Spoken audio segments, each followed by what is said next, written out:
நான் அரசாங்கத்தில் பணியாற்றிய போது மலேசியாவில் ஒரு இந்துவிலிருந்து இயேசு அப்பதான் ஏற்றுக்கொண்ட குடும்பம் மந்திரவாதிகளால மிக வேதனைப்பட்டு தாங்க முடியாத துயரத்தை அனுபவித்து அந்த வீட்டுக்கார் தலை தீப்பிடித்து எரிகிறது போல இருக்கும். அவர் போய் தலையை தொட்டி தண்ணிக்குள்ளே முக்கிக் கொள்ளுவார். வெளியெடுத்தால் திரும்ப எரியும். அவர் ஒரு தலைமை ஆசிரியராய் பணியாற்றினார். வேலைக்கு செல்ல முடியல. ஐயா, விடுதலை நாயகனான இயேசு எனக்கு விடுதலை தரும்படி சில நாள் எங்க வீட்டில் தங்கி இருந்து ஜெபம் பண்ணுங்க என்று கேட்டார். எனக்கு ரொம்ப அவர் பரிதாப நிலைமையை பார்த்து உதவி செய்யணும்னு ஆசை. ஆகவே என்னுடைய ஆபீஸ்ல ஒரு லீவு விண்ணப்பம் சமர்ப்பித்தேன்.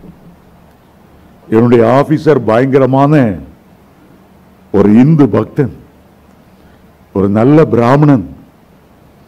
சொன்னார், நீ மத பிரச்சாரம் பண்றதுக்கு போற, தலையில நின்னாலும் உனக்கு நான் லீவு கொடுக்க மாட்டேன், நீ எப்படி போறா பார்க்கலாம் என்று அவர் சவால் விட்டு சொன்னார்.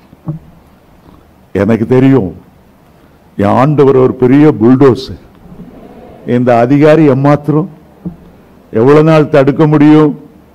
தேவரே சகலவற்றையும் செய்ய வல்லவர். நீ செய்ய நினைக்க காரியம் தடபடாது. அந்த கல்லின் மேல் மோதினா நீ ஆபீசரா இருந்தாலும் சரி நொறுங்கி போ. ஆண்டவர் தடைகளை தகர்த்து கொண்டு போக நினைக்கும் போது பெரிய ராணுவமே வந்து நின்றாலும், பெரிய பீரங்கி படைகள் வந்து நின்றாலும் அவரை தடுக்கவே முடியாது.